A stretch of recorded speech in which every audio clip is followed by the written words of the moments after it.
If you want more people to say yes to your coaching services and to becoming clients, then you need today's episode of the show. I'm going to share 5 tips for how you can get more people to say yes in your business. Let's dive in. Hi there, welcome to the Wholehearted Business Show. I'm Laura. I help heart-centered and highly sensitive health and life coaches get more clients, grow their businesses and live the best lives while they do it. And today on the show, we're talking all about how do we get more people to say yes to our coaching services, yes to becoming clients, yes to signing on the dotted line, yes to paying the deposit, all of that stuff. We're going to talk about all of that today. If you are interested in the topic of today's show, I would love for you to check out my free discovery call kit. This is an amazing kit. It takes you all through setting up and delivering amazing discovery calls so that you get more of your clients to say yes. Do go and check that out. The link is in the description. It's amazing. Go and get it. So the 5 tips I'm going to share today are really applicable to people who have already expressed an interest in your coaching services. Maybe they've booked a discovery call, you've had a discovery call. This is really about making sure that people actually say yes and don't just disappear, don't ghost you, all of that kind of stuff. So these tips are really for those people who have already actively kind of shown that they are interested in working with you. This is really about making sure that more of those people say yes. So the first of my 5 tips is to hold space and create safety for people. I'm a big believer that when people feel pressured or uncomfortable, it's much more likely that they're not going to want to go ahead and work with you. So how can you hold space and create safety for them in order for them to feel comfortable in working with you? Now, that can look like lots of different things, but potentially it's something like having a cooling off period. That creates the safety to say yes because they know that you're not going to, they're not signing up to something that they can't get out of potentially. So having a cooling off period, I have a 2-week cooling off period in my business for any big purchases so that people feel really comfortable that they're not pressured into making a decision that's too quick for them. So we have a 2-week cooling off period. You might also have a refund policy, but how can you make that feel safe for people to say yes? Make them feel like they're not being pressured into it. How can you create that safe space for them to actually be able to make the decision and feel really confident with it? Tip number 2 is to get your energy in the right place. And I think this is probably one of the most important tips because when you come into discovery calls or when you come into conversations, sales conversations with potential clients, and you come into those with like the desperation and, the attachment, like the really like, I really, really need this client, I really, really need the money, people can feel that. I really think that people can sense that when that energy is there. So getting yourself into a much more aligned, energetic space where you feel really good about whatever happens. If this client is meant to come for you, this client is meant to sign up and say yes, that they will. If they're not the right fit, that then they will go, but other people will come along. That kind of healthy detachment. That detachment doesn't mean not caring about the outcome. It means knowing that you will be okay whatever happens. So coming into your sales conversations with that energy can really make a big difference because I think people can sense that and it feels very quietly confident in what it is that you do. You're not desperate for the client. You're giving them that space. Again, going back to the last tip, you're creating that safe space for them. Your energy is not reeking of desperation or, pressure for people. So getting your energy in the right place can be a really great way to get more people to say yes. The next tip is really around helping people who might say yes on the call, but then don't go ahead and actually, sign the contract or pay the invoice. And this is really about helping people understand that when you do kind of step up and start to invest in yourself, and often we're talking about very large investments of money when it comes to one-to-one coaching in particular. And again, going back to the first tip about creating safety and holding that space for people is really important. But when it comes to what happens after the call, like I say, some people kind of freak out.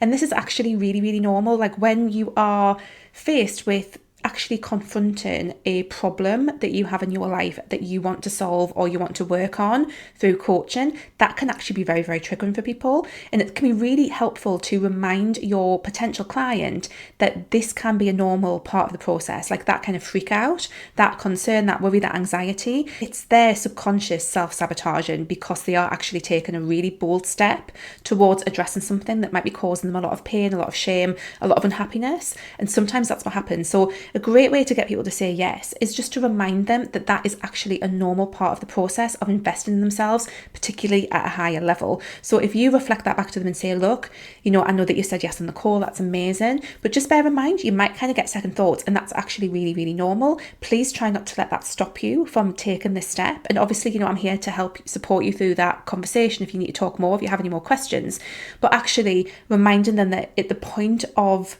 up leveling, because I think whenever you work with a coach, the invitation there is like a massive up level, that there's the tendency or the possibility to want to self-sabotage, and that can be about like running a mile and freaking out. So actually reflecting that back to people and letting them know that that is something that is really normal can be super, super helpful. My fourth tip is to give them something that is going to trigger their internal urgency. Now, when we talk about kind of sales and launches and things like that, we often use a sense of urgency to help get people to actually make the decision. And I don't necessarily think there's anything wrong with that as long as we're doing so in a really ethical and aligned way. But one of the things that we can do in one-to-one conversations around someone working with you in a one-to-one way for your coaching services is we can sometimes remind them of their own internal reasons why now is the right time for them to invest in this. And that can look like helping them see that there's a cost to not doing anything. So whenever it comes to anything that we do in our lives, I honestly believe that there is a cost if we just kind of don't do anything. There's a consequence to that. And sometimes just helping people say, well, what would actually happen if you don't go ahead with this? And again, you do have to phrase this and be very, very, comes back to having that energy in the right place, or else this can kind of come off a bit weird. But if your energy is in the right place, kind of say, what do you feel if you didn't move ahead with this coaching, what would actually happen? Like, what would be the cost for you now? Like, what would be the consequence of you not addressing this right now? Like, what would happen? And that can be a really helpful question to get your potential clients to think about, actually, why does this need to happen now? Why do I need to not wait on this? That can be a really great question to ask to help encourage the right people to say yes. And then my final tip is to create a really kind boundary around the time frame in which they have to make a decision. So again, if you are on a call with people and, these kind of discovery calls, these sales conversations tend to go one of three ways. Either someone's like a firm yes on the call, like, yes, sign me the fuck up, like send me everything over, like, and they literally sign up, pay, and it's all like, yes, yes, yes. And obviously that's amazing for you as a coach. It's fantastic when you get someone like that.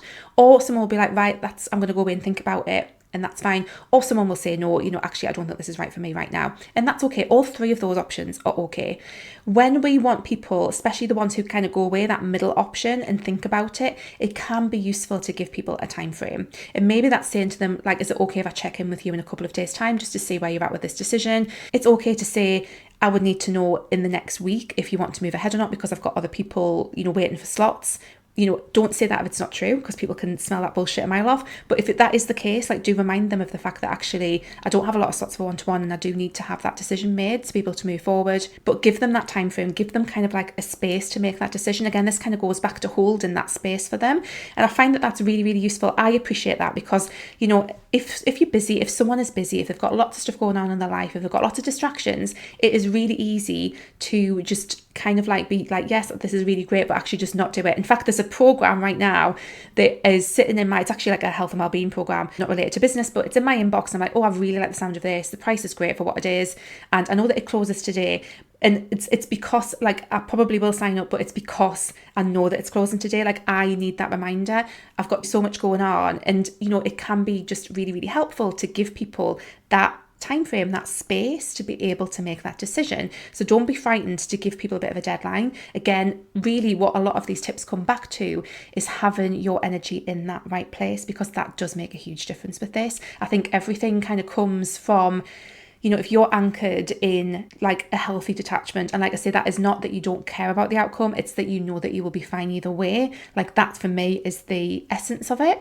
If you can be anchored in that, then you've got much more chance of these things coming off in the right way, of these things working, of all of this being like amazing and getting lots of clients. Like I said at the start, if any of this has been interesting, please do go and check out that discovery call kit. It's completely free. It's really going to help you create discovery calls that are actually very effective and where people get to say yes.